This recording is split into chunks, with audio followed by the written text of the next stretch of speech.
Was the sensation of the first half of the summer in the sprints, Chris, and I think a lot of people were a little disappointed when she travelled across to the UK early summer and in the cold and wind and rain of Gateshead in the northeast of England was well beaten by Dina Asher-Smith. But this is more like home turf for Richardson in lane 5.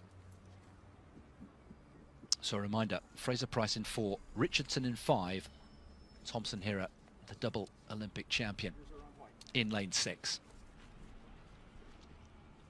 Women's 100 metres.